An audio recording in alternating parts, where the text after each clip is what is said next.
ഇപ്പൊ US loss ഏഞ്ചൽസിൽ തീപിടുത്തുണ്ടായത് നിങ്ങൾ എല്ലാവരും കണ്ടിട്ടുണ്ടാവും. ഇപ്പോഴും കത്തിക്കൊണ്ടിരിക്കുന്ന നിയർ സീറോ ആണ് ഇപ്പോഴും അത് ഡിറ്റെക്റ്റ് ചെയ്തിട്ടില്ല. അതായത് ഇപ്പോഴും അതിന്റെ ഒരു സൈഡ് പോലും ഇപ്പോഴും അവർക്ക് കൺട്രോൾ ചെയ്യാൻ പറ്റിയിട്ടില്ല. ഇപ്പോഴും പടർന്നുകൊണ്ടിരിക്കുകയാണ്.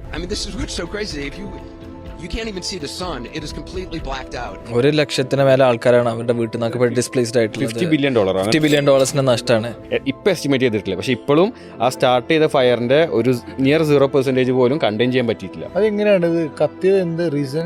ഫോറസ്റ്റ് ഫയർ ആണ്. ഹോളിവുഡ് എന്ന് കാണിക്കുന്ന മലയും കണ്ടല്ലോ, ഹോളിവുഡ് എന്നൊക്കെ ഹോളിവുഡിന്റെ സൈനുള്ള അതിന്റെ സറൗണ്ടിങ് ആയിട്ടുള്ള ഏരിയാസിലാണ് 5ഓളം സ്ഥലത്ത് കാട്ടുതീ പടർന്നത്. അപ്പോൾ ഈ ഇതുണ്ടായപ്പോൾ ഒരു സംഭവം ഉണ്ടായത് എന്താന്ന് വെച്ചിട്ടുണ്ടെങ്കിൽ ജെയിംസ് വുഡ് എന്ന് പറഞ്ഞിട്ട് ഒരു ആക്ടർ ഉണ്ട് US അയാള് കുറച്ച് വയസ്സായ ആളാ. അയാള് ഗാസ അറ്റാക്ക് ചെയ്യുമ്പോൾ ഒരു ട്വീറ്റ് ചെയ്തിരുന്നു, no cease fire, no compromise, no forgiveness, kill them all.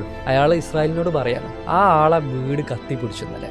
അയാൾ എന്നിട്ട് വന്ന് കരയാണ് CNN ഒരു ഇന്റർവ്യൂല്, എന്റെ വീട് കത്തി. കർമ്മ എന്ന് പറഞ്ഞൊരു സംഭവം ഉണ്ട് എന്ന് ലോകത്തിന് കാട്ടിക്കൊടുത്തൊരു സന്ദർഭമാണത്. അങ്ങനെ ആ പാവങ്ങളൊക്കെ കൊല്ലണം എന്ന് പറഞ്ഞ ആൾക്ക് ദൈവം കൊടുത്ത അനുഭവം.